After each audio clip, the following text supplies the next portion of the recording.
वर्णान दर्शन सावम भोक्ष्यामि नियम सारम केवली श्रुत केवली भणितम नमो करो अनंत उत्कृष्ट दर्शन वीर को नियम सार केवली श्रुत केवली The number you're calling is currently switched off. Please. Shri नियम सार जी नामक यह परम आध्यात्मिक ग्रंथ स्वाध्याय हेतु में विराजमान है। आज से 2000 वर्ष पहले इस महान पवित्र ग्रंथ की रचना आचार्य श्री कुंद देव द्वारा इसी पवित्र भूमि पर की गई और इसके टीकाकार पदम प्रमलधारी देव मुनिराज हैं। ग्रंथ का नाम नियम सार है। नियम से किया जाने वाला कार्य अपनी आत्मा में सम्यक दर्शन, सम्यक ज्ञान, सम्यक चारित्र रूपी निर्मल पर्याय, पवित्र पर्याय, मोक्ष मार्ग रूपी पर्याय प्रकट करना, क्योंकि वह पर्याय स्वयं सुख स्वरूप है और अनंत सुख का कारण भी है। अनादि काल से हमारे आपके आत्मा में पप्पू है सबको स्विच ऑफ जा रहा है। हमारे आपके आत्मा में प्रकट है जो स्वयं दुख स्वरूप है और अनंत दुख का कारण भी है। ऐसी मोराग देश रूपी मलिन पर्याय का अपनी आत्मा में से उस पर्याय का अभाव करना और सम्यक दर्शन ज्ञान चारित्र रूपी निर्मल पर्याय, पवित्र पर्याय, मोक्ष मार्ग रूपी पर्याय को प्रकट करना, ऐसे कार्य की प्राप्ति जनवाणी माता के माध्यम से अपने आत्मा के स्वरूप को पहचानना। जो अपनी आत्म वस्तु है वह परद्रव, प्रभाव और पर्याय से विभिन्न अखंड ज्ञान ज्योति स्वरूप है। ऐसे ज्ञायक प्रभु परमात्मा का माँ जनवाणी माता के द्वारा परिचय करके तत्पश्चात शरीर रागादिक ये सब कर्मकृत वस्तुएं हैं, इनका हमारे आत्मा के साथ में किसी प्रकार का कोई संबंध नहीं है। इस प्रकार सम्यक भेद ज्ञान पूर्वक शरीर रागादि का लक्ष्य छोड़ के अंतरोन्मुखी उपयोग के द्वारा अपने गायक प्रभु परमात्मा में अपनापन स्थापित करना, उसी को निज रूप से जानना और उसमें ही अपने वर्तमान पर्याय को मग्न कराना। उसे ही अनंत परमात्मा ने धर्म कहा है। उसकी चर्चा आचार्य भगवान मुनिराज ने एक एक गाथा, टीका और कलश के माध्यम से हमें अपने आत्मा के स्वरूप को समझाया है। देखिएगा यहाँ पर परमार्थ प्रतिक्रमण अधिकार 5वां अधिकार चल रहा है, जिसमें मुनिराज के निश्चय चारित्र की चर्चा है। निश्चय चारित्र किसे कहना? अपनी वर्तमान पर्याय शुभाशुभ भावों का लक्ष्य छोड़ के अंतरोन्मुखी उपयोग के द्वारा अपने गायक प्रभु परमात्मा में जो रमण करती है उसे निश्चय चारित्र अर्थात परमार्थ प्रतिक्रमण कहते हैं। गाथा 92 चल रही है यहाँ पर, इसका अपन पाठ करते हुए आगे इसी बात को पुष्ट करते हुए ये अपनी चर्चा आगे बढ़ेगी।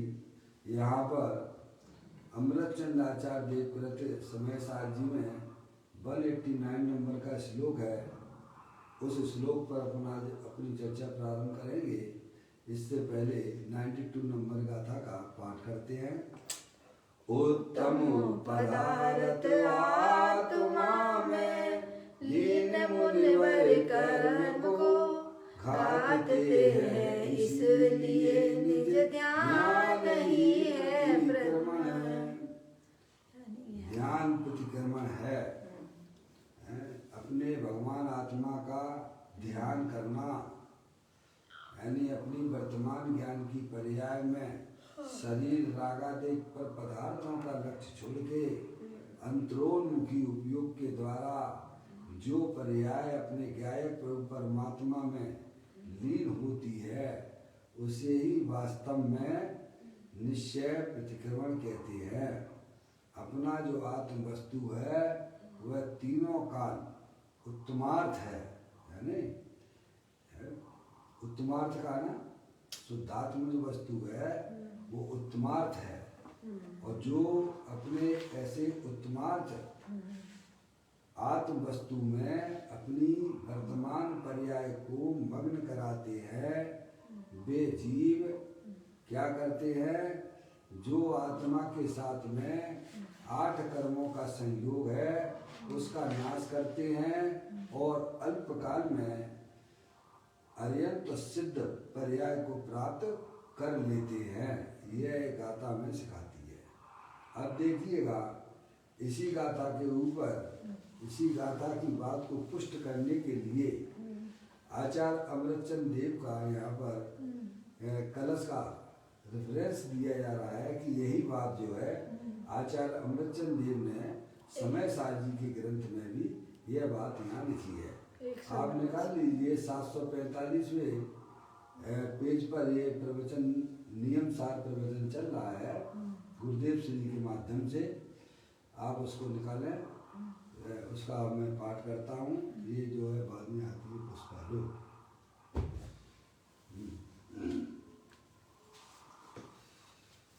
प्रतिक्रमण भी अरे जान विष जहर का हो, अमृत कैसे कहे वहाँ अप्रतिक्रमण को। अरे प्रमादी लोग अधोधा क्यों जाते हैं, इस प्रमाद को त्याग उर्दू में क्यों नहीं जाते हैं। अरे भाई, जहाँ प्रतिक्रमण को ही विष कहा है वह अप्रतिक्रमण अमृत कहाँ से होगा। यानी यहाँ यह बताना चाहते हैं जहाँ प्रतिक्रमण को ही विष कहा है। पापा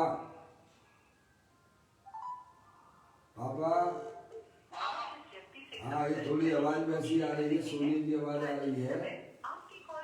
या तो इसे म्यूट कर लीजिए या सावधान हो जाइए, दोनों में से एक काम करना पड़ेगा। या तो आपने म्यूट कर लीजिए अथवा सावधान होकर बैठ जाइए। देखिएगा आवाज आती है हमारे यहाँ माइक पे। अरे कोई बाजू में सो रहा है क्या? हाँ तो म्यूट कर लो पापा। अरे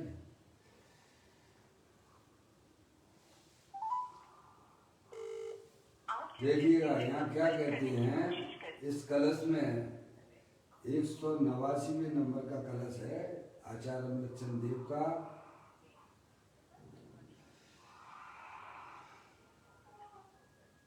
जहाँ प्रतिक्रमण को ही विष कहा है, प्रतिक्रमण को यानी यहाँ पर क्या प्रतिक्रमण भी, अरे जहाँ विष जहर का हो, यानी स्वभाव रूप जो प्रतिक्रमण है उसको यहाँ पर जो है विष कुंभ कहा जा रहा है कलश में। यह निश्चय प्रतिक्रमण की बात नहीं है, समझे ना। प्रतिक्रमण भी अरे जहाँ विष जहर का हो, अमृत कैसे कहे हुए अप्रतिक्रमण को, यानी अशुभ भाव को अमृत कैसे कह सकते हैं, समझे आप। कहते हैं इस कलश में प्रतिक्रमण भी अरे जहाँ विष जहर का हो, अमृत कैसे कहे वहाँ अप्रतिक्रमण को। यहाँ प्रतिक्रमण का मतलब जो है कलश में शुभ भाव को बता रहा है, अरे यहाँ निश्चय प्रतिक्रमण अभी ये बात नहीं है। अरे भाई जहाँ प्रतिक्रमण को ही विष कहा है, पप्पू भैया का भी आया, जहाँ प्रतिक्रमण को ही विष कहा है वहाँ अप्रतिक्रमण अमृत कहाँ से होगा, अर्थात नहीं हो सकता। तो फिर मनुष्य नीचे नीचे गिरते हुए प्रमादी क्यों होते हैं, अप्रमादी होते हैं हुए ऊंचे ऊंचे क्यों नहीं चढ़ते हैं। बहुत सुंदर कलश है आचार्य अमृतचंद देव का। खेद व्यक्त करते हैं जहाँ शुभ भाव को भी विष कुंभ कहा जा रहा है, तो अशुभ भाव को अमृत कैसे कह सकते हैं? फिर भी यह बात तीनों काल सत्य होने पर भी अज्ञानी जीव क्यों नीचे नीचे गिरते हुए प्रमादी क्यों होते हैं, यानी पाप में ही मग्न क्यों होते हैं। समझ में आ गया भाई साहब। आचार्य अमृतचंद देव खेद व्यक्त करते हुए कहते हैं जहाँ पुण्य भाव को शुभ भाव को भाई साहब विष कुंभ कहा जा रहा है, और अशुभ भाव अमृत कुंड कैसे हो सकता है, वह फिर भी इतना सत्य वस्तु स्वरूप होने पर भी यह जीव पाप में क्यों मग्न होता है, नीचे ही नीचे क्यों गिरता है। इसे तो ऊपर ऊपर उठना चाहिए था, समझ गया। शुभ भाव से ऊपर अपनी प्रगति को ले जाना चाहिए था, ये बात कह रहे। देखो आप प्रतिक्रमण भी अरे जहाँ विष जहर का हो, अमृत कैसे कहे वहाँ अतिक्रमण को। अरे प्रमादी लोग अधोरा क्यों जाते हैं, इस प्रमाद को त्याग ऊर्ध्व में क्यों नहीं जाते हैं। क्या क्यों नहीं जाते? आचार्य अमृतचंद देव 189 नंबर का कलश श्री समय सार जी में अज्ञानी जीवों को सभी को समझाते हैं। करे भाई जहाँ शास्त्रों में शुभ भाव को भी जहाँ विष कुंभ कहा जा रहा है,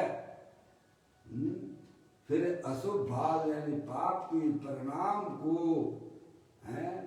अमृत कुंड कैसे कह सकते हैं। इतनी बात स्पष्ट हो जाने पर भी अज्ञानी जीव क्यों प्रमादी होकर नीचे नीचे ही चला जाता है। समझा। मनुष्य पर्याय में आए हो आप, कहाँ से आए हो आप, कहीं से भी आए हो, मनुष्य पर्याय मिली। आपने पूर्व में बहुत अच्छे कार्य किए थे। सही बात है। अल्प संयम, अल्प आरंभ और अल्प परिग्रह का फल जो है भाई साहब मनुष्य पर्याय का मिलना होता है। सही बात है। और यहाँ आ गए आप, इतना बड़ा कार्य करके आपने पूर्व में जो किया था, अब यहाँ जाके तुम जो पाप में लगे हुए हो, हैं पाप के कार्यों में ही लगे हुए हो, तो खेद तो व्यक्त करेंगे ना। हैं पहले कम से कम जो भी किया था अब उससे उत्कृष्ट कार्य करना चाहिए ना। हैं क्या पापा, ये मनुष्य पर्याय है भाई साहब, सर्वोत्कृष्ट पर्याय कही जाती है। पहले आपने बहुत अच्छी अल्पारंभ परिग्रह की परिणाम आपकी पर्याय में थे, उसका फल तो ये मनुष्य पर्याय है। और यहाँ आके तुम वही तीव्र पाप के कार्य कर रहे हो, तो खेद व्यक्त करने की तो बात है ना। आपको यहाँ आके और उत्कृष्ट कार्य करना चाहिए था, जो अन्य पर्याय में हमने आपने नहीं किए थे।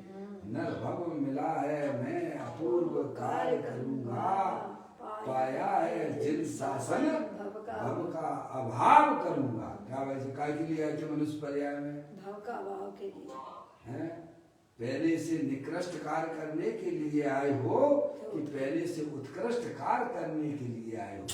पहले से उत्कृष्ट कार्य करने के लिए, इतनी ऊंची स्टेज पे आगे गिरने के लिए नहीं, आगे बढ़ने। आपने इतना पुरुषार्थ किया था अपने आत्मा की शांति को जलाकर स्वभाव करके, तो भाई साहब यहाँ आए हो। और अब यहाँ आके तुम ऐसे नीचे नीचे गंदे गंदे कार्य करोगे, स्पर्श इंद्रिय के विषयों में लिप्त रहते हो, उन्हीं के बारे में सोचा करते हो, 24 घंटा खाना पीना के बारे में ही सोचा करते हो भाई, हैं? 24 घंटा जो है भाई साहब, पैसा कमाओ, पैसा पैसा रुपया पैसा के बारे में ही सोचा करते हो। अरे इससे पहले तुमने और भी अच्छे काम किए थे, अब यहाँ आकर तुम बिल्कुल ऐसे गंदे गंदे कार्य करते हो, पंच इंद्रिय के विषयों में अपने उपयोग को लगाया करते हो, जो तुम्हारे हमारे लिए सबको अधोगति में ले जाने वाला है। इसीलिए आचार्य अमृतचंद देव यहाँ खेद व्यक्त करते हैं कि भाई साहब शुभ भाव जो है, यहाँ ग्रंथों के अंदर आचार्य भगवंतों ने, अरिहंत परमात्मा ने विश्व कुंभ कहा है। समझ में आया? शुभ भाव प्रतिक्रमण है, अपने पापों की निंदा करा करना है भाई साहब। जो पूर्व में किए गए जो पाप है, उनकी निंदा गिरा तो आप पूर्व में भी करते थे, और यहाँ बिल्कुल भूल गए हो, है भाई साहब। कहाँ चले गए हो भगवान? अपने पाठ जो गलतियां हो गई है भाई साहब, उनका प्रतिक्रमण तो करो, है, और थोड़ा ऊपर चलिए, है। अब वो काम तो करते नहीं हो, कहा कि हमने कोई गलती ही नहीं की है। तुमने गलती नहीं मानोगे तो भाई साहब नरक गोद में चले जाओगे। समझ में आया? इसकी चर्चा तो सुबह 9:30 बजे चलती ही है। समझ, जो अपनी गलती को गलती स्वीकार नहीं करता है भाई साहब, वो अधोगति में जाने वाला है। तो यहाँ यह बताया जा रहा है, आचार्य अमृतचंद देव हमें समझाते हैं, प्रतिक्रमण भी अरे जहाँ विष जहर कहा है, अमृत कैसे कहे वहाँ अप्रतिक्रमण को। ये फोन लगा दो, उनका पुष्पाकार है, क्या दिक्कत है? उठाती है नहीं उठाती तो अपने मत लगाना इसके बाद। चलिए, प्रतिक्रमण भी अरे जहाँ विष जहर कहा हो, अमृत कैसी कहे वहाँ अप्रतिक्रमण को। यानी स्वभाव रूप जो है प्रतिक्रमण है, वह विषकुंभ है। शास्त्रों में तो ये कहा है। और अमृत कैसे कहे वहाँ अप्रतिक्रमण को। अशुभ भाव, हिंसा के, झूठ के, चोरी के, ऐसे जो आत्मा में परिणाम होती हैं, उन्हें अमृत कुंड कैसे कहा जाता है? भगवान की पूजा है, भक्ति है, अनुव्रत है, महाव्रत है, जो परिणाम आत्मा की पर्याय में होते हैं, भाई साहब। जब ग्रंथों के अंदर विषकुंभ कहा जा रहा है, तो तुम्हारे हिंसा के, झूठ के, चोरी के, कुशील के परिग्रह को अमृत कुंड कैसे कहा जा सकता है? ऐसा आचार्य अमृतचंद देव खेद व्यक्त करते हुए कहते हैं, अरे प्रमादी लोग अधोदय क्यों जाते हैं? नीचे ही नीचे गिरते चले जाते हैं, नीचे ही नीचे, नीचे ही नीचे। अपने परिणामों को इतना ऊंचा उछालो, है भाई साहब। इस प्रमाद को त्याग अर्घ ऊर्ध में क्यों नहीं जाते? उठा लिया। वो उनके फोन में कोई प्रॉब्लम है। चलिए अब दोबारा हम कर ली लगाना आपको, क्योंकि सब इसी में टाइम निकल जाता है। समझ में आया? अरे प्रमादी लोग अधोदर क्यों जाते हैं, इस प्रमाद को त्याग ऊर्ध में क्यों नहीं जाते हैं? आचार्य अमृतचंद देव हैं अज्ञानी जीवों को यह बताते हैं, भाई तुमने पहले इससे अच्छे कार्य किए थे, तब तो अब तुम यहाँ आए हो, अब क्यों तुम सब भूल गए क्या? है भाई साहब, 24 घंटा अपने परिणामों में हिंसा के परिणाम, झूठ के परिणाम, चोरी के परिणाम, मायाचारी के परिणाम है, उनमें क्यों लिप्त हो रहे हो? ये परिणाम आपकी आत्मा को अधोगति में ले जाने वाले हैं। सही बात है। तुम उनको त्याग कर, है भाई साहब, पूर्व में जो किए थे स्वभाव उससे भी ऊपर निकलने की कोशिश कीजिएगा। स्वभाव तो पूर्व में किए थे, आप शुद्ध भाव में ऐसी बात है भाई साहब। कार्य करने के लिए इस प्रमाद को त्याग कर ऊर्ध्व में क्यों नहीं जाते हो? ऐसा अपना ऊर्ध्व स्वभावी भगवान आत्मा है, समता रमता उरजता ज्ञायकता सुखवास वेदकता चैतन्यता ये सब जीव विलास। अपने ज्ञायक प्रभु परमात्मा जो कि समता आनंद स्वरूपी है ऊर्ध्व स्वभावी है, ऐसे ज्ञायक प्रभु परमात्मा का है भाई साहब आश्रय लेके ऊर्ध्व गति सिद्ध पर्याय को प्राप्त करो, ये ऐसी भावना भाई है। अरे भाई, जहाँ प्रतिक्रमण को ही विष कहा है, वहाँ अप्रतिक्रमण अमृत कहाँ से होगा? अर्थात नहीं हो सकता, तो फिर मनुष्य नीचे नीचे गिरते हुए प्रमादी क्यों होता है?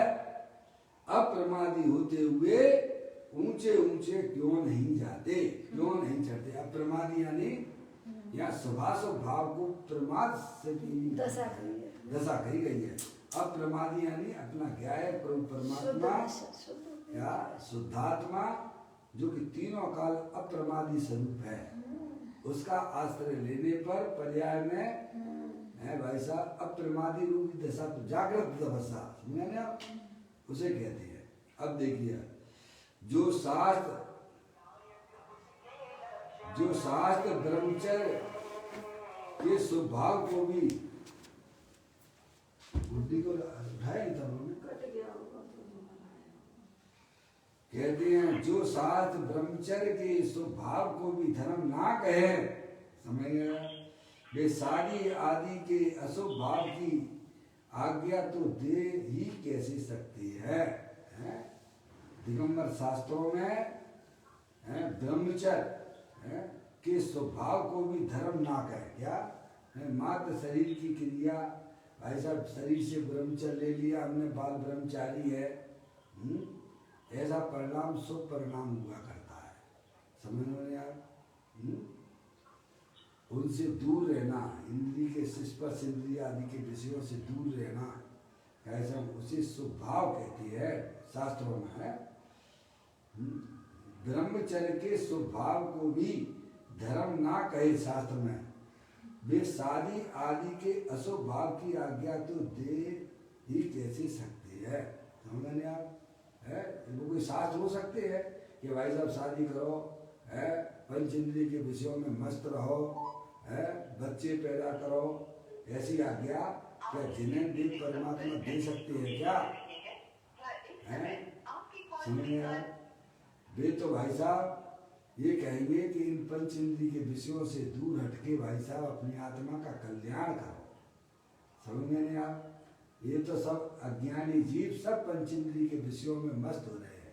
जब पाप भाव को भाई साहब शुभ भाव को भी जहाँ का समय है छोड़ने के लिए कहा जा रहा हो, वह अशुभ भाव को करने के लिए कैसे कहा जा सकता है? ये बात यहाँ बताई जा रही, समझ में आया देखा? जो शास्त्र ब्रह्मचर्य के स्वभाव को भी धर्म ना कहे, वे शादी आदि के अशुभ भाव की आज्ञा तो दे ही कैसे सकती है। शुभ को भी जो विष कहे और अशुभ को तो अमृत कहाँ से कहेगा। अरे शुद्ध स्वरूप में स्थिर होने के लिए शुभ को भी विष कहा है। क्या शुद्ध स्वरूप में स्थिर होने के लिए शुभ को भी विष कहा है।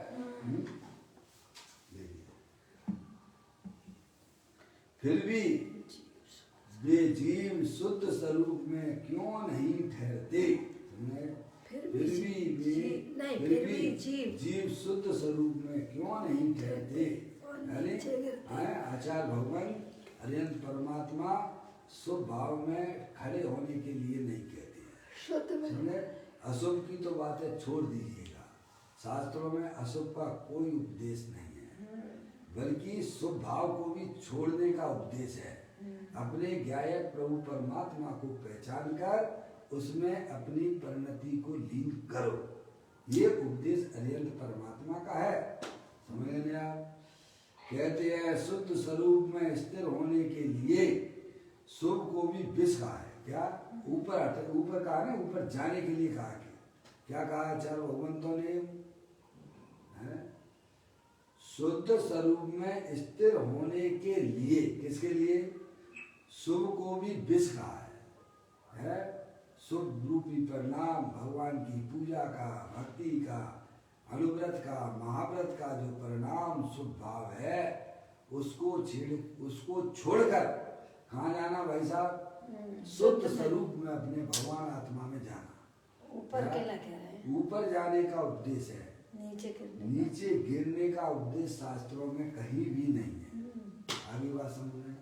जहाँ तक आ गए हो वहाँ से ऊपर उठो मम्मी, जो समझ गए नहीं आप। शुभ भाव को जहाँ ही कहती है, इसका मतलब क्या है कि भाई साहब यहाँ तो तुम खड़े ही हो, अब तुम और ऊपर चलो। समझ में आया है। अब उसका उल्टा ग्रहण कर लोगे तो क्या होगा, बुरा किसका होगा भाई साहब। शास्त्रों में तो ये कहा है कि साहब जो है जब शुभ भाव को ये कह रहे हैं, हाँ कह रहे हैं, तो उसका मतलब क्या समझना चाहिए कि भाई साहब शुभ भाव भी छोड़ दो। है शुभ भाव यानी क्या, भगवान की पूजा का, भक्ति का, स्वाध्याय का है भाई साहब, ये परालंबी भाव है। तो फिर हम क्या करें, चुपचाप अपनी आत्मा के अंदर चले जाइए। आप अपनी पर्याय को ऊपर उठाइए। ये उपदेश तो शास्त्रों में है, पर ये उपदेश कहीं पे भी नहीं दिया गया है कि भाई साहब हिंसा में, झूठ में, चोरी में, कुसील में, परिग्रह में मस्त रहो। शुभ भाव को छोड़कर शुद्ध भाव में आने का उपदेश जैन ग्रंथों के अंदर है, और तुम उसे उल्टा समझ बैठो कि भाई साहब शुभ भाव छोड़ के भाई साहब की दुकान में लगे रहना, रुपया पैसे में कमाने में लगे रहना है, स्पर्श इंद्रिय के विषयों को देखते रहना है, उनको भोगने में अपने मन को लगाना। ऐसा उपदेश कई ग्रंथों के अंदर हो तो बताइए आप। ये स्वयं छल ग्रहण करता है ऐसा। तुम भगवान के कहे हुए शब्दों के अर्थ को समझते नहीं हो। जहाँ तुम्हें शुभ भाव को छोड़ने की बात की जा रही है, तो उसका मतलब अशुभ में परिवर्तन करने की बात तो ना लेना। अपने शुद्ध स्वभाव में भाई साहब भ्रमण करने की बात की जा रही थी वहां पर, और हमने क्या सोच लिया कि भाई साहब पुण्य भी है तो पाप तुम्हारा उपाधि कहेंगे क्या। अजय भैया,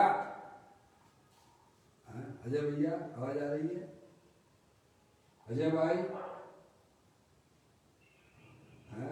डॉक्टर साहब है लाइन पर। बहुत सुंदर बात है अजय भाई, बहुत अच्छा काम करते हो आप। समझ में आया भैया। अपने ग्रंथों में, दिगंबर शास्त्रों में तो ये कहा गया है भाई साहब पुण्य ही है, पुण्य विस्कुंभ है, तो उसका मतलब क्या कि अशुभ भाव अमृत कुंड है। भगवान की पूजा मत करो, भक्ति मत करो, है उसका मतलब क्या था भाई साहब कि अपने गायक प्रभु परमात्मा को पहचानो, उसमें रमण करो। क्या कहती है? ये नहीं कहा है कि भाई साहब शुभ भाव विस्कुंभ कह के भाई साहब आपके अशुभ भावों को अमृत कुंड नहीं कहा जा रहा है। समझ में आया? अरे भाई साहब शुभ छोड़ के अशुभ में परिवर्तन करोगे तो नीचे अधोगति में जाओगे, जो आपने पूर्व में किया था उससे भी नीचे उतर जाओगे। जो स्टेज पे आ गए वो से नीचे उतर जाओ। पापा ये 4 दिन की चांदनी फिर अंधेरी रात है। अशुभ भावों में अपनी प्रवृत्ति, अपने दर्शन ज्ञान चारित्र को लगाना, ये पूर्व में किए गए कार्यों से भी नीचे निकृष्ट कार्य किया जा रहा है। बड़ी मुश्किल से अरिहंत परमात्मा के यहाँ आए हो तो अरिहंत परमात्मा कहते हैं कि भाई साहब ये तो तुम पहले भी अनंत बार कर चुके हो, अभी भी तुम कर रहे हो, हम तुम्हें इसको छोड़ के तुम्हारी शुद्धात्मा में रमण करने के लिए कह रहे हैं। हाँ, पर ज्ञानी जीवों की पर्याय में भी अशुभ परिणामों से तो वे निरंतर बचते ही रहते हैं, और भाई साहब भगवान की पूजा भक्ति के आदि के परिणाम उनकी पर्याय में होते हैं, क्योंकि वे अभी अपनी आत्मा में रमण कर पा रहे नहीं है। और जो जो आत्मा अपनी आत्मा की साधना आराधना में रहते हैं, उतने उतने शुभ भाव भी उनके छूटते चले जाते हैं। समझ में आया? अशुभ भाव की बात तो बहुत दूर की होती है। अरे मुनिराजों के परिणाम में अशुभ परिणाम तो होते ही नहीं है। 28 मूल गोल पालने का जो शुभ भाव है उसको भी छोड़कर अरिहंत परमात्मा कहते कि अपने शुद्ध स्वभाव में रमण करो। है भाई साहब, ऐसी बात है ग्रंथों के अंदर। हम उल्टा ग्रहण कर लेंगे भाई साहब, है तो बुरा तो हमारा होगा। शास्त्र तो मार्गदर्शक है। सोचना चाहिए भाई साहब, है इशारा नहीं समझते हो भाई, है समझ में आया? भगवान का इशारा समझिए भाई। देखो यहाँ कहती है, जो शास्त्र ब्रह्मचर्य के स्वभाव को भी धर्म ना कहे। एक दिगंबर जैन दर्शन ही ऐसा है जो भाई साहब शुभ भाव को धर्म नहीं कहता है। समझ में? अरे बाहरी ब्रह्मचर्य का परिणाम है भाई साहब, वह स्वभाव है, लेकिन वह धर्म नहीं है। जैन शास्त्र में ये बात मिलेगी आपको। जो शास्त्र ब्रह्मचर्य के शुभ भाव को भी धर्म ना कहे, वे शादी आदि के अशुभ भाव की आज्ञा तो दे ही कैसे सकते हैं। शुभ को भी जो विष कहे और अशुभ को तो अमृत कहाँ से कहेगा।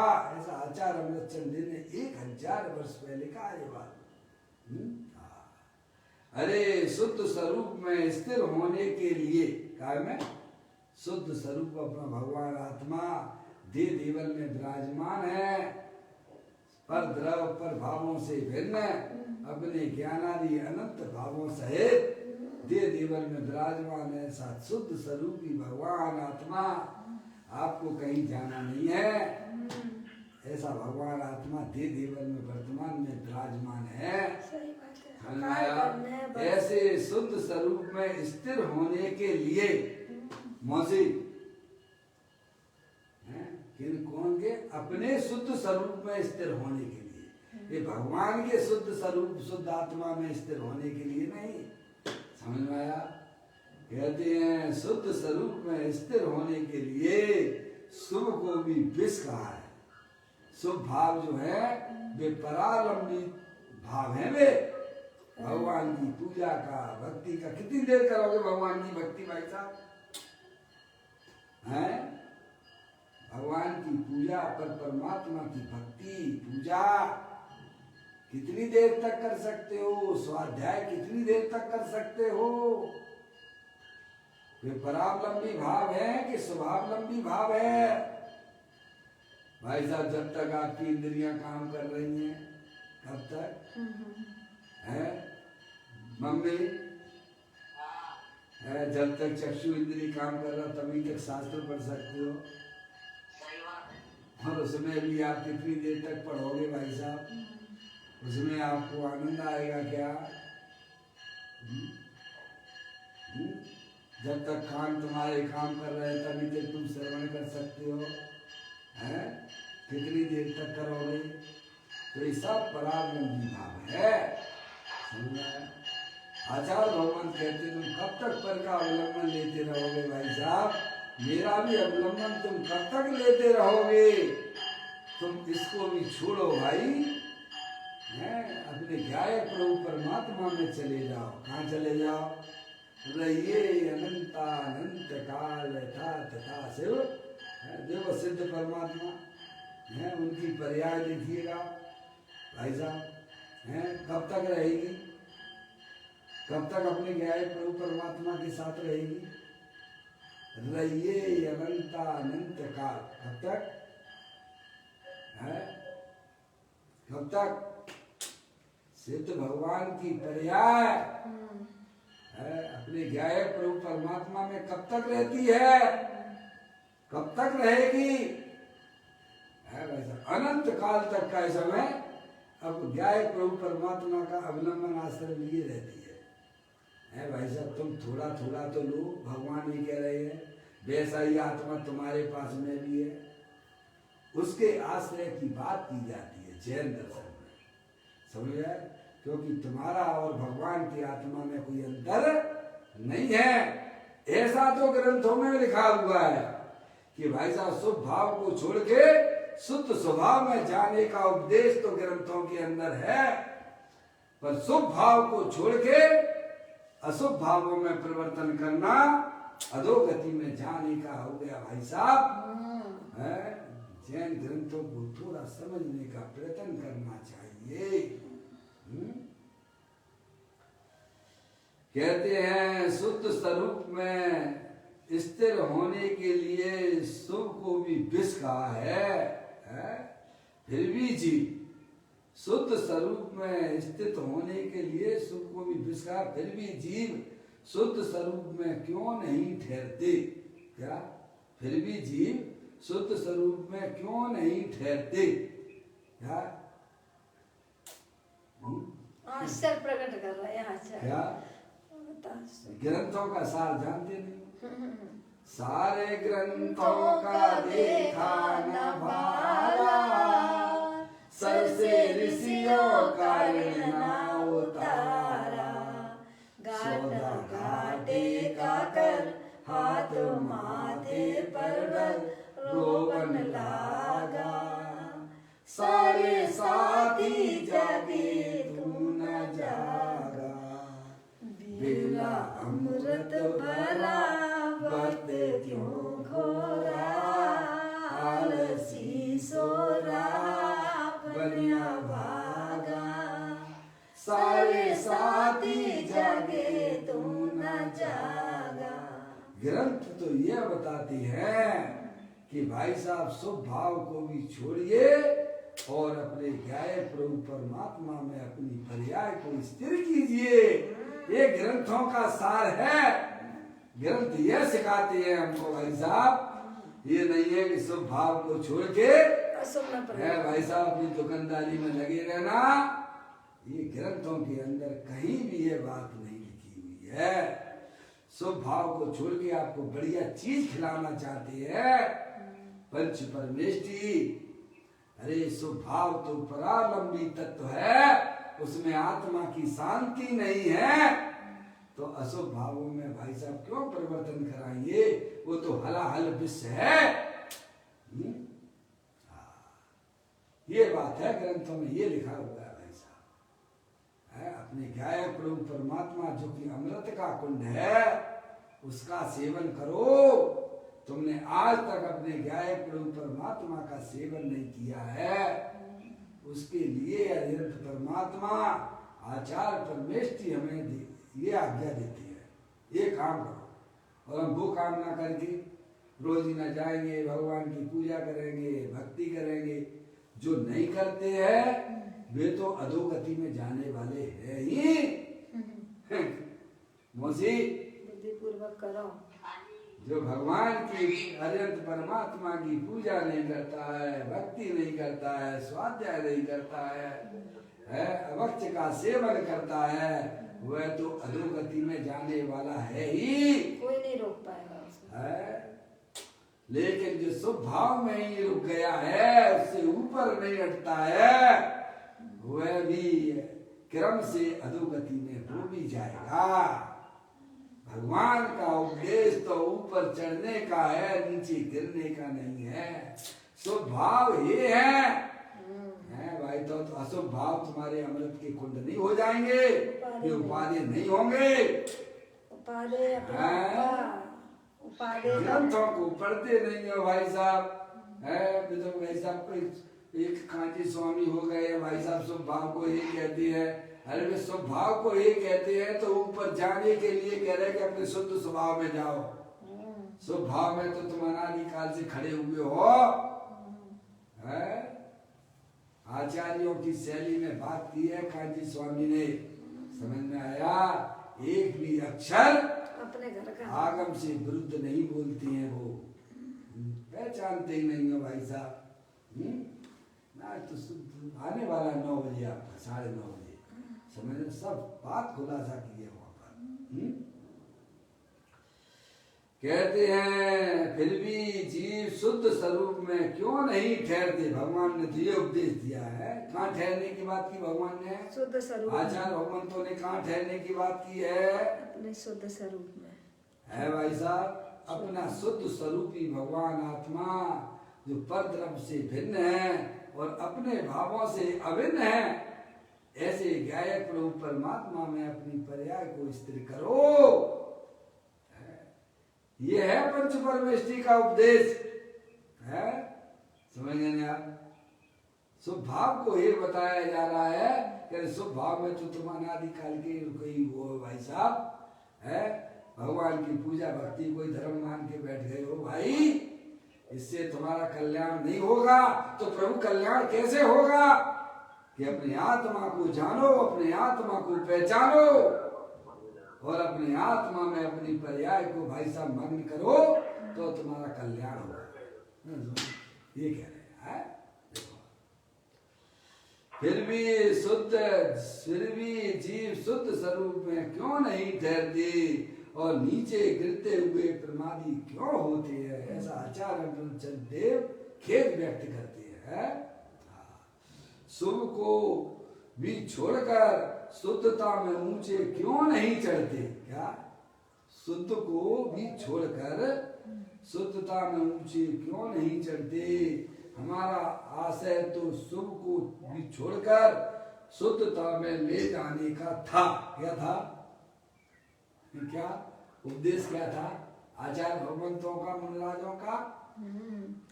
शुभ को छोड़ के और शुद्ध में जाओ। आज तो शुद्ध की शुद्ध स्वरूप की चर्चा ही नहीं चलती है, तो छोड़ेगा कहाँ से?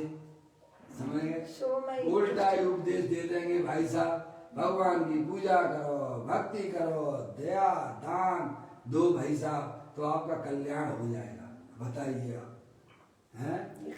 जैसे कैसे वह अपना समय निकाल के आता है, संसार में व्यस्त है, इसी में 24 घंटे में भाई साहब आधा 1 घंटे, चलो भाई साहब है त्यागी वृत्तियों के अपन जो है ऐसे में उनके जो है उपदेश को सुनेंगे, भी हमारे कल्याण की बातें करेंगे। और वहां भी उपदेश शुद्ध स्वरूप का ना हो गए भाई साहब, वो ही उपदेश दिया जावे उसके सब लुट गया है। समझ में आया भाई साहब? ऐसी बातें हैं। शुभ को भी छोड़कर शुद्धता में ऊंचे क्यों नहीं चढ़ते। हमारा आशय तो शुभ को भी छोड़कर, अशुभ को तो छोड़ दिया ना आपने। शुभ में अभी आप क्या कर रहे हो भाई साहब? आपके परिणाम अपने आत्मा को समझने का परिणाम शुभ है। क्या है? क्या है? अपनी आत्मा को जो समझने का परिणाम हो रहा है, वह कौन सा परिणाम है? मोशी शुभ भाव है। अब कहते हैं कि भाई साहब अब तुमने अपनी आत्मा की बातें सुन ली है, समझ ली है ना, तो थोड़ा बहुत अपनी आत्मा का टेस्ट भी तो कर लो चुपचाप। क्या? बिन याची बिन चिंते धर्म सकल सुख दे। क्या? अब तुम थोड़ा और ऊपर आइए, है जो तुमने चर्चा सुनी है अपनी आत्मा की, अब सबका पंच इंद्रिय के विषयों का अवलंबन भी छोड़ दो। अंदर चेतनेश्वर जो वस्तु है उसका आश्रय लो। किसका? कितनी देर लेते हो, कब कब लेते हो भाई साहब? सुबह के भी तो ठिकाने नहीं है। शुद्ध में कितने ठहर गए। गुरुदेव तो यही कहते हैं, 1 सेकंड के असंख्या दे भाग भी अपने शुद्ध में नहीं जाते। मौसी शुभ भाव को छोड़ने की बात कहकर क्या कहना चाहते हैं? भगवान के गीत गाते रहोगे, भगवान के गीत गाना बंद करो तो क्या घर में बच्चों के गीत गाओगे क्या? ये कहा है क्या भगवान ने? स्वाध्याय छोड़ के टीवी देखो। भगवान है स्वाध्याय छोड़ के टीवी देखने लग जा, स्वाध्याय के काल में स्वाध्याय ना करो, पंचेंद्रिय के विषयों के बारे में ही सोचते रहो। भाई साहब ये भगवान ने उपदेश दिया है क्या? स्वभाव को छोड़ने की बात की जा रही है। तो पंच परमेष्ठी आपको अमृत के कुंड का सेवन करवाना चाहते हैं। समझ में आया? ऐसी बात है भैया। कहते हैं हमारा आशय तो शुभ को भी छोड़कर शुद्धता में ले जाने का था। है? ये कहा आचार्य भगवंत ने। जब हम निश्चय से शुभ को भी, देखिएगा आप, चलिए पीछे पेज पर विष कहकर छोड़ने के लिए कहते हैं, तब हिंसा आदि पाप भाव तो आदर युग होंगे ही कैसे? है? मैंने आपसे कहा कि भाई साहब ऊपर जाना है आपको हॉल में, है तो जमीन तो छोड़ना पड़ेगी कि नहीं छोड़ना पड़ेगी? सीढ़ियां चढ़ना पड़ेंगी कि नहीं चढ़ना पड़ेगी? है मौसी? उस हॉल में जाने के लिए आपसे कहा जा रहा है तो आपको वह पाप रूपी जमीन को छोड़ना पड़ेगा कि नहीं छोड़ना पड़ेगा? छोड़ना पड़ेगा। शुभ भाव रूपी सीढ़ियों पे आना पड़ेगा कि नहीं आना पड़ेगा? आना पड़ेगा। है? और वहीं खड़े रहो तो भी पहुंच गए हॉल में नहीं पहुंच पाओगे, वो भी छोड़ना पड़ेगी। वो भी तो छोड़ना ही पड़ेगी ना भाई। ऐसा भगवान का आदेश है, उपदेश है भाई। ऊपर चढ़ने का उपदेश है, नीचे गिरने का उपदेश बिल्कुल भी नहीं है। आप गलत समझ गए हो भगवान। है? कहते हैं हिंसा अधिक पाप भाव को आदर योग होंगे ही कैसे? जब शुभ भावों को ये कहा जा रहा है, वो क्यों कहते हैं हे कि भाई साहब वहां तुम अनादि काल से रुके हुए हो, उसी में तुम धर्म माने बैठे हुए हो, है? उसमें धर्म की बिल्कुल गंध भी नहीं है। तो प्रभु फिर क्या करना कि अपने शुद्ध स्वभाव को पहचानिए और उसमें जाइए भाई साहब। तो आपको वह पर्याय में होने वाली निराकुलता तीव्र आनंद की प्राप्ति होगी। यह उपदेश पंच परमेष्ठी का है, नीचे गिरने का उपदेश बिल्कुल भी नहीं है। तब हिंसा देख पाप भाव तो आदर योग होंगे ही कैसे? शुभ को भी छोड़कर शुद्ध स्वरूप में जाने के लिए ही हमने शुभ को विष कहा है। क्या बताइए? शुभ भावों को विष कहा है। सब ग्रंथों में आप देख लीजिए। अशुभ भाव को कभी भी करने का उपदेश नहीं दिया है? शुद्ध स्वरूप में जाने की बात है। जहाँ शुभ को जहाँ ये कहा जा रहा है वहाँ आपको अपने गायक प्रभु परमात्मा में विश्राम करने के लिए कहा जा रहा है। शुद्ध स्वरूप में जाने के लिए ही हमने शुभ को विष कहा है। शुभ भी प्रमाद है। क्या है? शुभ भी क्या है? प्रमाद है। जो अशुभ में परिवर्तन कर रहा है तो कहाँ है? उनकी बातें छोड़ दो। शुभ भाव भी प्रमाद है। प्रमाद यानी स्वरूप से चित है ना, स्वरूप से चित परिणाम है वो, इसलिए वो प्रमाद है। शुभ भी प्रमाद है। उसे छोड़कर अप्रमादी होकर शुद्ध स्वरूप में लीन होने के लिए हम कहते हैं। अप्रमादी प्रमाद अवस्था है। स्वरूप की जहाँ सावधानी है, शुभ भाव में भी स्वरूप की सावधानी है। अप्रमादी, अप्रमादी छोड़ो, इनसे प्रवृत्ति। स्वभाव रूपी परमात्मा को भी छोड़कर अपने गायक प्रभु परमात्मा में भाई साहब जागृति लाइए। बस आत्म जागृति ही धर्म है। आत्म मैं मनुष्य नहीं हूँ, मैं स्त्री नहीं हूँ, मैं तो चेतनेश्वर भगवान आत्मा हूँ, ऐसी प्रतीति का नाम ही भाई साहब पर्याय में होने वाली अप्रमाद रूप दशा है। ये समझ में आया? अपने आप को मनुष्य ना देखना, अपने आप को स्त्री ना देखना, अपने आप को भाई साहब सुभाषिक रूप परिणाम रूप से ना देखना। मैं तो अखंड ज्ञान ज्योति स्वरूप भगवान आत्मा हूँ। वह दशा का नाम ही अप्रमाद रूप दशा है। समझ में आया? शुभ भी प्रमाद है, उसे छोड़कर अप्रमादी होकर शुद्ध स्वरूप में लीन होने के लिए हम कहते हैं मतलब आचार्य अमृतचंद देव कह रहे हैं कलश में 189 कलश में। समझ में आया? अतः स्वभाव से रहित स्वभाव की दृष्टि करके, किसकी दृष्टि करके? स्वभाव की। मैं तो चेतनेश्वर भगवान आत्मा हूँ। समझ में आया? स्वभाव भाव तो परिणामों में गुण का अनुसार रहते हैं, पर ज्ञानी को स्वभाव भाव की दृष्टि नहीं होती है, अपने गायक प्रभु परमात्मा की दृष्टि होती है। समझ गए आप? कहते हैं स्वभाव भाव से रहित स्वभाव की दृष्टि करके उसमें लीनता पूर्वक शरीर छूटने को भगवान ने उत्तमार्थ प्रतिक्रमण कहा है। आचार्य अमृतचंद देव के यहाँ से भी यही बात आई है। जो आचार्य कुमकुम देव ने कही वही बात जो है पदम प्रमलधारी देव मुनराज ने कही, और वही बात जो है आचार्य अमृतचंद देव ने कही। अब बोलो आपके पास कितने मुनि हो गए भाई साहब? 3 मुनि हैं? और यही बात गुरुदेव ने पुष्टि करी। मौसी, कितने मुनियों ने ये बात कही है आपके सामने?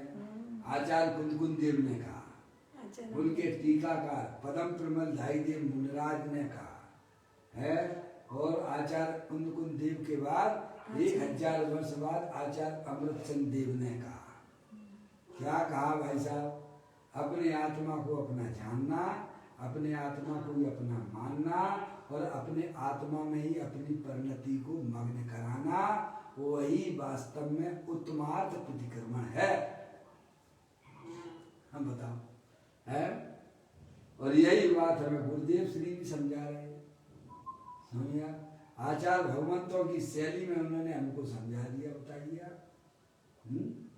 कुछ अलग कहा गुरुदेव ने तो बताइए। आप किसका विरोध करते हो? आप स्वयं अपना ही विरोध करते हो, अपनी अज्ञानता की पुष्टि करते हो। तभी तो गुरुदेव कहते समझ में आया भाई साहब? भगवान छे 4 लोग तो आपके सामने बैठे हुए भाई साहब हैं। अब और क्या करोगे आप? कहते हैं अतः उसे छोड़कर अप्रमादी, यानी स्वभाव भी प्रमाद है, उसे छोड़कर अप्रमादी होकर शुद्ध स्वरूप में लीन होने के लिए हम कहते हैं। ऐसा आचार्य अमृतचंद देव अपने कलश में कहते हैं। अतः स्वभाव से रहित, दोनों से रहित की बात की है ना, स्वभाव से रहित स्वभाव की दृष्टि करके उसमें लीनता पूर्वक शरीर छूटने को भगवान ने उत्तमार्थ प्रतिक्रमण कहा है। समझे? जिसने ऐसी समाधि पूर्वक देह त्याग किया, समझ रहे आप? आदि व्याधि उपाधि रहित समाधि, जिसने अपनी पर्याय में भाई साहब शरीर और मन, शरीर संबंधित रोग, मन में होने वाले संकल्प विकल्प, उन सब को छोड़कर अपनी पर्याय को अपने गायक परमात्मा की तरफ जिन ले गया है, उसमें उसकी पर्याय जो लीन हो रही है, वह नियम से देह त्याग, समाधि पूर्वक देह त्याग किया है, उसको कहते हैं समाधि है।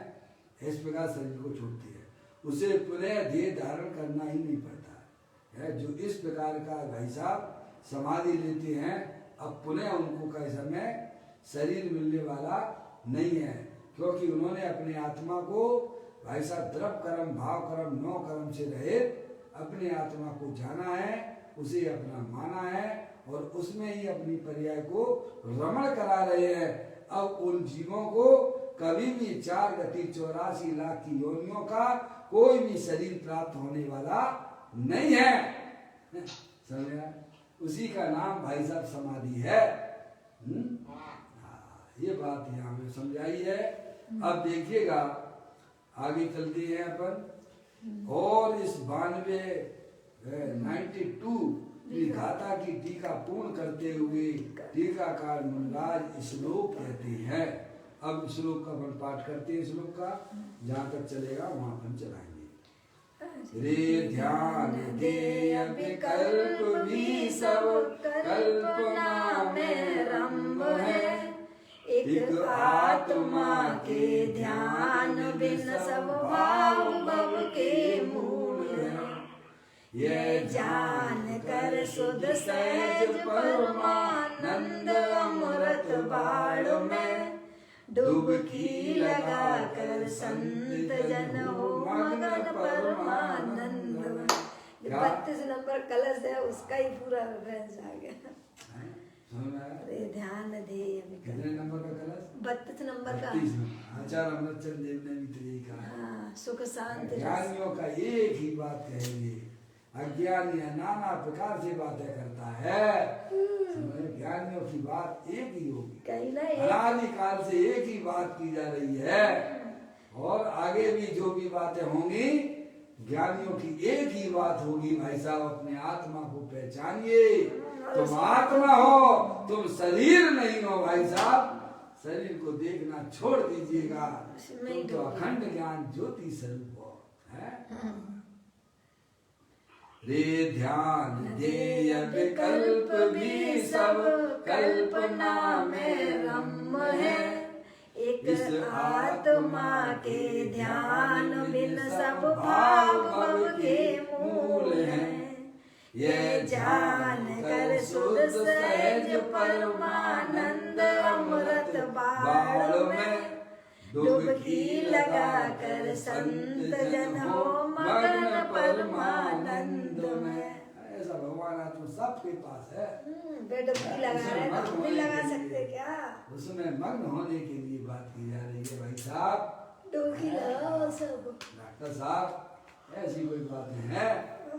देखो यहाँ परम प्रमलदायी देव मुनिराज है, आचार्य कुंद देव की गाथा और टीका होने के उपरांत यह कलश लिखते हैं। आत्म ध्यान के अतिरिक्त अन्य सब घोर संसार का मूल है। समझ गए आप भाई साहब? अपने आत्मा का ज्ञान श्रद्धान और उसमें जो रमणता वही वास्तव में आत्मा का ध्यान है। आत्म ध्यान के अतिरिक्त अन्य सब घोर संसार का मूल है। भाई साहब सब शुभाशुभ भाव आ गए आपके साथ जो है। आत्मा को छोड़कर जो भी शुभाशुभ भाव है भाई साहब उनमें लगे रहना। भाई साहब संसार है, संसार चक्र है। भगवान ने कभी भी शुभ भाव में लगे रहने के लिए उपदेश नहीं किया है। भगवान ने तो ये की कहा तुम भाई साहब अपनी आत्मा को पहले पहचानो और अपने आत्मा में भाई साहब मग्न हो जाओ। जो तुम्हारे कल्याण का मार्ग है ये भगवान ने कहा है। आत्म ध्यान के अतिरिक्त अन्य सब घोर संसार का मूल है। और ध्यान ध्येय आदि सुतक अर्थात ध्यान और ध्येय आदि के विकल्प वाला सुतक भी कल्पना मात्र है। समझ गए ना आप? ऐसा जानकर धीमान